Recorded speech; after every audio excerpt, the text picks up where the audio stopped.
Naranasan mo na bang maramdaman na parang may pilit na nagtutulak sa ating mga nakatatanda na humanap ng romantikong kasama, na parang hindi kumpleto ang buhay kung wala kang karelasyon? May mga panahon, ang sakit ng kalooban na idinulot ng mga nakaraang relasyon o ang bigat ng obligasyon na kaakibat ng pagkakaroon ng partner ay mas mahirap dalhin kaysa sa pag-iisa. Pero paano kung sabihin ko sa iyo na may lihim na kaligayahan at kapayapaan ang mga kababayan nating 70 anyos pataas, na mas pinipili ang kanilang sariling katahimikan kaysa sa paghahanap ng bagong romantikong kasama? Hindi ito tungkol sa pagiging malungkot o nag-iisa, kundi tungkol sa pagtuklas ng isang uri ng kasiyahan na mas malalim at mas totoo. Sa video na ito, tatalakayin natin ang walang nakakagulat na dahilan kung bakit mas pinipili ng ating mga magulang at lolo't lola ang kapayapaan sa halip na magkaroon pa ng bagong karelasyon. Manatili hanggang sa huli, dahil mayroong isang bagay na siguradong ikagugulat mo. Kaya't, simulan na natin ang pagdalakbay sa mga dahilan kung bakit marami sa ating mga nakatatanda ang tahimik na tinatamasa ang kanilang kapayapaan. Ang unang dahilan ay ang simpleng pagnanais na magkaroon ng kapayapaan mula sa drama at kaguluhan. Isipin mo, ilang taon na tayong dumaan sa iba't ibang yugto ng buhay. Nagpalaki ng mga anak, nagtrabaho, nagkaroon ng sari-saring relasyon. Hindi ba't napakaraming pagkakataon na kasama sa bawat relasyon ang mga hindi pagkakaunawaan, ang mga tampuhan, ang mga maliliit o malalaking drama na nakakapagod sa kalooban? Sa edad na 70 pataas, marami ang nakakaramdam na sapat na ang lahat ng mga iyon. Mas gusto na nila ang tahimik na umaga, ang simpleng kakape sa balkonahe nang walang iniisip na kailangang ayusin o kausapin o intindihin. Ang katahimikan ay naging isang luho na ngayon lang nila ganap na naiintindihan ang halaga. Ito ay parang matagal na pagod na katawan na sa wakas ay makakapahinga na. Walang kailangan ipaliwanag, walang kailangang intindihin na palig ng iba. Ang bawat araw ay isang pagkakataon para sa katahimikan ng isip at puso. Ang pagtanda ay nagbibigay sa atin ng perspektiba na ang pinakamahalaga ay ang ating inner peace, ang kapayapaan ng ating kalooban. Hindi ito ibig sabihin na ayaw na nila ng kagalakan, kundi mas gusto nila ang kagalakan na walang kasamang sakit ng ulo. Mas mahalaga ang kapayapaan kaysa sa pansamantalang kilig o companionship na may kapalit na komplikasyon. Ang simpleng pamumuhay, malayo sa komplikasyon ng romantikong relasyon, ay nagbibigay ng kakaibang ginhawa. Bukod dito, ang kanilang pinakamahalagang aral sa buhay ay ang pagpapahalaga sa kanilang sariling kagalingan at kapanatagan, na madalas ay nawawala kapag mayroon kang ibang taong kailangan mong intindihin at paglaanan ng oras at emosyon. Mas pinipili nila ngayon ang simpleng kapayapaan ng kalooban na walang halong stress o pag-aalala.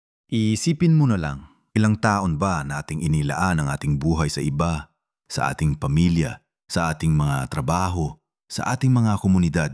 Napakasarap sa pakiramdam na sa wakas, ang oras at enerhiya na dating ibinibigay sa pag-aalaga sa relasyon ay nayon ay nakatuon na lamang sa sarili. Ito ay parang isang panalangin na sinasagot, ang pagkakataong bumalik sa iyong sarili, ang pagpapahalaga sa simpleng pamumuhay, malayo sa mga pilit na expectations ng lipunan, ang siyang nagbibigay sa kanila ng tunay na paligayahan.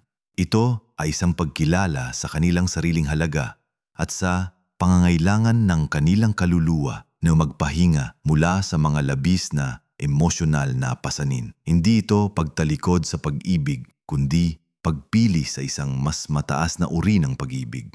Ang pag-ibig sa sarili at sa kapayapaan ng kalooban. Ang kanilang pagpili ay isang patunay ng tunay na kaligayahan ay hindi matatagpuan sa kung sino ang kasama mo, kundi sa kung paano ka nabubuhay at nagmamahal sa iyong sarili.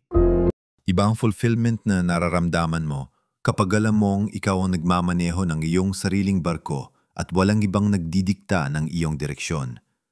Sa katunayan, marami sa kanilang nagsasabi na mas marami silang nakakausap at nakakasama ngayon sa isang mas malalim na antas dahil hindi na sila limitado sa pagpaplitan ng mga kwento sa isang romantikong kapareha lamang. Ang ikalawang nakakagulat na dahilan ay ang pagbibigay prioridad sa sarili at personal na paglago. Para sa marami, ang buong buhay nila ay nakatuon sa pag-aalaga sa iba, sa mga magulang, sa mga kapatid, sa asawa, at higit sa lahat, sa mga anak. Nakalimutan na nila ang kanilang sariling mga pangarap, ang kanilang mga hilig, at ang mga bagay na nagpapasaya sa kanila bilang individual. Ngayon, sa edad na 70, ito na ang panahon kung saan nararamdaman nila na malaya na sila mula sa maraming responsibilidad. Hindi na sila kailangang magmadali para sa trabaho, hindi na kailangang paghandaan ang mga pangangailangan ng pamilya sa araw-araw na gawaing bahay at ang mga anak ay may sarili ng buhay. Ito na ang pagkakataon para balikan ang mga libro na hindi natapos basahin, matuto ng bagong instrumento, magpinta, magtanim ng mga halaman sa hardin o simpleng maglakad-lakad ng walang destinasyon sa sariling oras. Ang pagiging single at walang romantikong kasama ay nagbibigay sa kanila ng ganap na kalayaan upang gawin ang mga bagay na ito nang walang kompromiso o kailangang humingi ng permiso. Ito ay paglalakbay pabalik sa sarili, pagtuklas muli kung sino sila bago naging asawa o magulang. Ito ang panahon para sa mindfulness at pagmumuni-muni, para sa espiritual na paglago at para sa pagpapalalim ng kanilang relasyon sa Diyos o sa universo. Sa katunayan, marami ang nakakakita na mas marami silang oras na maglaan para sa kanilang mga hobby, para sa paggawa ng mga crafts o para sa pagsali sa mga komunidad na nagpapayaman sa kanilang buhay. Naranasan na nilang magbigay ng magbigay, kaya ngayon ay panahon na para sa kanilang sarili. Walang masama doon. Ang pag-aalaga sa sarili ay hindi pagiging makasarili, lalo na sa panahong ito ng kanilang buhay. Sa katunayan, ang pagpapalakas ng kanilang sariling mga interes at pag-asa ay nagpapaganda sa kanilang talusugan at nagpapahaba ng kanilang buhay. Ang isang simpleng halimbawa nito ay ang isang lola na ngayon ay nakakapinta na ng mga tanawin sa Rizal na dati ay pangarap lamang niya. O ang isang lolo na ngayon ay aktibo sa pagtatanim ng gulay sa komunidad na noon ay hindi niya magawa dahil sa trabaho. Ang ganitong mga gawain ay nagbibigay sa kanila ng layunin at kagalakan na hindi kayang tapatan ng anumang romantikong relasyon. Ito ay isang uri ng kalayaan na hindi nabibili ng salapi kundi nakukuha sa pagpili ng kapayapaan at pagpapahalaga sa sarili. Sila ay nagiging ganap na tao, hindi lamang kalahati ng isang pares. Ang kanilang pagpili ay hindi dahil sa sila ay ayaw na sa pag-ibig, kundi dahil sa pagtuklas nila ng isang mas mataas na uri ng pag-ibig na nagmumula sa kanilang sariling puso at kaluluwa. Nagiging mas matibay at mas masaya sila sa kanilang paglalakbay. Ang ikatlong dahilan ay ang pagpapahalaga sa umiiral na relasyon sa pamilya at mga kaibigan. Para sa maraming Pilipino, ang pamilya ang pundasyon ng buhay. Ang pagiging lolo o lola ay nagbibigay ng bagong pananaw sa pag-ibig at koneksyon. Sa halip na maghanap ng bagong romantikong partner, mas pinipili nilang pagtuunan ng pansin ang kanilang mga apo, ang kanilang mga anak at ang kanilang mga matagal ng kaibigan. Ang mga relasyon na ito ay matatag, puno ng pagmamahalan at hindi nangailangan ng labis na drama o pagsasaayos. Ito ay pagmamahal na subok na ng panahon, pagmamahal na walang pasubali, ang pagiging bahagi ng buhay ng kanilang mga apo, ang pagtuturo sa kanila ng mga kanta, ang pagkukwento ng mga lumang alamat, ang simpleng paglalaro sa kanila, ay nagbibigay sa kanila ng kagalakan na hindi kayang tapatan ng anupamang romantikong relasyon. Masarap sa pakiramdam na makita ang susunod na henerasyon na lumalaki at matuto mula sa kanila. Ganito rin sa kanilang mga kaibigan. Sa edad na ito, ang mga kaibigan ay parang pamilya rin. Sila ang mga kasama mo sa matagal na panahon, mga nakasaksi sa iyong mga tagumpay at kabiguan. Ang simpleng pag-inuman ng kape, ang pagkwentuhan ng mga nakaraang buhay, ang pagtawa sa mga lumang biro.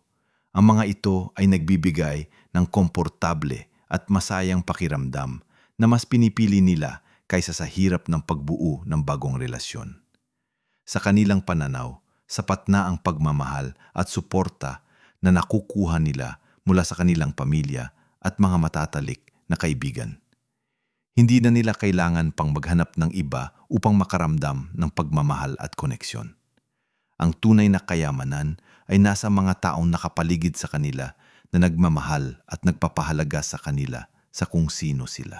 Sa katunayan, marami ang nakakakita na mas marami silang oras na maglaan para sa kanilang mga mahal sa buhay. Para sa pagdalo sa mga family gatherings at para sa pagsuporta sa kanilang mga anak at apo. Ang kanilang presensya ay nagbibigay inspirasyon at kagalakan sa kanilang pamilya. Hindi na sila kailangang mag-alala kung ano ang isipin ng kanilang partner o kung paano ito makakaapekto sa kanilang mga plano. Sila ay ganap na malaya na magbigay ng kanilang oras at atensyon sa mga taong talagang mahalaga sa kanila. Ito ay isang pagpili na nagpapakita ng malalim na pag-unawa sa kung ano ang tunay na nagbibigay ng kaligayahan at fulfillment sa buhay. Hindi ito tungkol sa pag-iisa, kundi tungkol sa pagpapalalim ng mga koneksyon na matagal nang naitatag. Ang kanilang mga puso ay puno ng pagmamahal na handa nilang ibigay sa kanilang pamilya at mga kaibigan nang walang anumang pasubali o pag-alinlangan. Ito ay isang patunay na ang pag-ibig ay hindi lamang nakatuon sa isang romantikong relasyon, kundi sa lahat ng uri ng koneksyon na nagpapayaman sa ating buhay. Sa isang kultura tulad ng Pilipinas kung saan ang pamilya ang sentro, ang pagpili na ito ay hindi na kasing nakakagulat tulad ng iniisip ng marami. Sa katunayan, ito ay isang pagpili na nagpapakita ng maturity at pag-unawa sa kung ano ang tunay na mahalaga sa buhay. Ang pagiging malaya sa romantikong relasyon ay nagbibigay sa kanila ng pagkakataon na maging mas aktibo sa kanilang komunidad, sa kanilang mga simbahan, at sa iba pang mga grupo na nagbibigay sa kanila ng layunin at pakiramdam ng pagiging bahagi. Kaya't kung minsan ay nagtataka ka kung bakit may mga matatanda na tila ayaw na magkaroon ng partner, isipin mo na ang kanilang pagpili ay maaring isang malalim na pag-unawa sa kung ano ang tunay na nagbibigay ng kaligayahan. Ngayon, dumuko na tayo sa ika-4 na dahilan, ang pagnanis na makaiwas sa pinansyal na pasanin at komplikasyon. Sa ating edad, marami sa atin ang nag-iisip na ng pagre-retiro o kaya naman ay nagre-retiro na.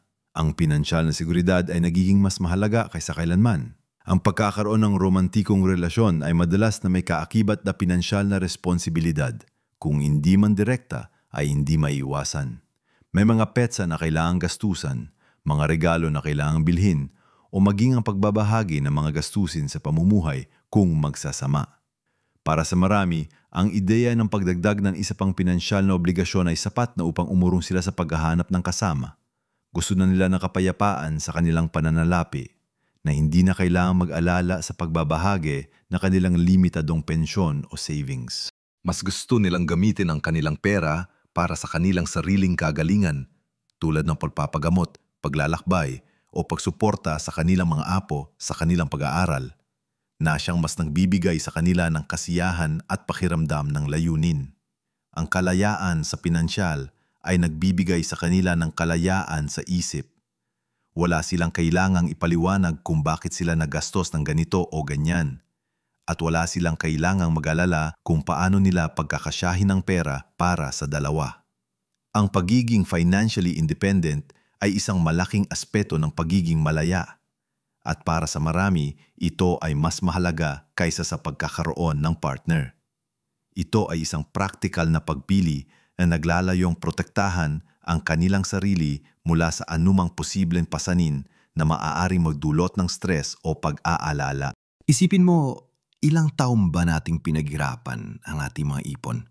Hindi ba't napakasarap sa pakiramdam na sa wakas, ito ay para sa sarili mo at sa iyong kapayapaan? Kung saan nais mong ilan ang iyong pinaghirapan, walang ibang magdidikta. Ito ay isang pagkilala sa kanilang pinansyal na kapayapaan bilang isang mahalagang bahagi ng kanilang overall na kaligayahan.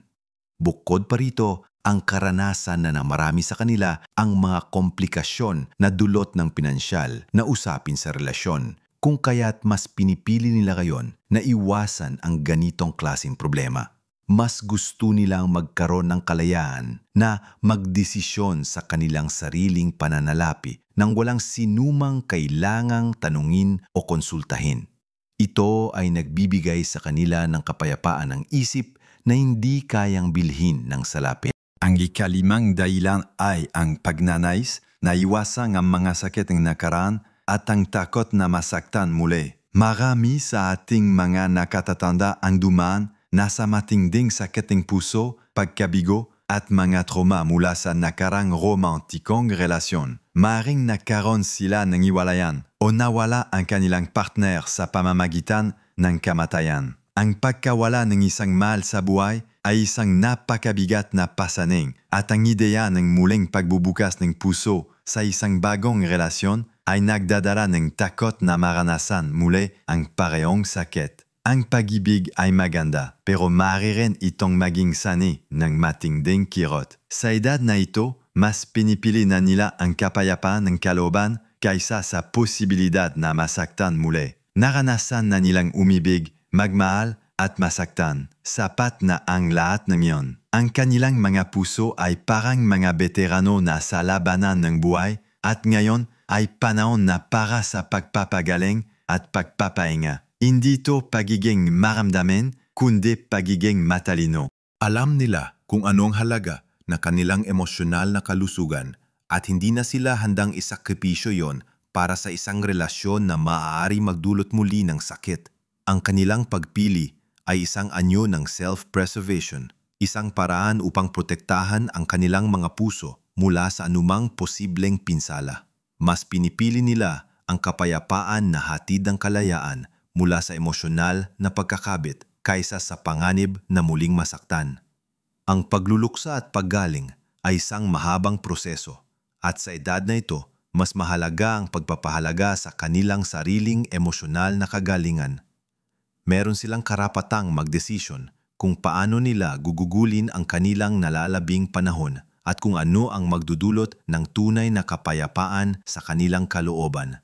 Para sa kanila, ang kapayapaan ay ang pinakamataas na uri ng kayamanan. Ang pagtuklas ng kapayapaan sa pag-iisa ay hindi pagtalikod sa pag-ibig, kundi paghanap ng isang mas ligtas at mas matatag na uri ng pag-ibig, ang pag-ibig sa sarili. Ito ay nagbibigay sa kanila ng kalayaan na maging tunay sa kanilang sarili, na walang pilit na kailangang umayon sa kagustuhan ng ibang tao. Ang ika-6 na dahilan ay ang matinding pagnanay para sa autonomiya at kalayaan. Matapos ang maraming taon ng pagsunod sa mga schedule, mga panuntunan, at mga responsibilidad na kaakibat ng pagiging bahagi ng isang pamilya o relasyon, marami sa ating mga nakatatanda ang nagnanais na ngayon ay sila na ang magdikta ng kanilang sariling buhay. Gusto na nilang magising sa sarili nilang oras, kumain kung kailan nila gusto, pumunta kung saan nila gusto, at gawin ang anumang naisin nila nang walang kailangang isaalang-alang ang kagustuhan o schedule ng ibang tao. Ang kalayaan na ito ay hindi mapapalitan ng anupamang romantikong relasyon. Sa edad na 70, naiintindihan na nila na ang oras ay mahalaga at bawat sandali ay dapat gamitin sa parang nagbibigay ng pinakamalaking kaligayahan at kapayapaan sa kanila. Ayaw na nilang magkaroon ng kompromiso o kailangan pang makipag-ugnayan sa isang partner sa bawat desisyon. Gusto na nila ng kapayapaan ng kaluban na hatid ng pagiging ganap na malaya sa lahat ng aspeto ng kanilang buhay. Kung gusto nila magdamag na manood ng kanilang paboritong teleserye, magagawa nila. Kung gusto nila magluto ng kanilang paboritong ulam na sila lang ang kakain, ayos lang. Walang sinumang magsasabi kung ano ang dapat nilang gawin. Ang kalayaan na ito ay isang forma ng pagpapahalaga sa sarili. Isang pagkilala sa kanilang karapatan na mamuhay ayon sa kanilang sarili mga patakaran. Ito ay hindi pagiging makasarili, kundi pagiging matalino sa paggamit ng kanilang nalalabing panahon sa mundo. Ang simpleng gawain ng pagpili ng kanilang sariling schedule, ng kanilang sariling mga aktibidad, at ng kanilang sariling mga libangan ay nagbibigay sa kanila ng isang pakiramdam ng kapangyarihan at kasiyahan na hindi kayang ibigay ng anupamang romantikong relasyon. Ang ikapitong dahilan ay ang pagpapalalim ng espiritual na paglago at paghanap ng panloob na kapayapaan.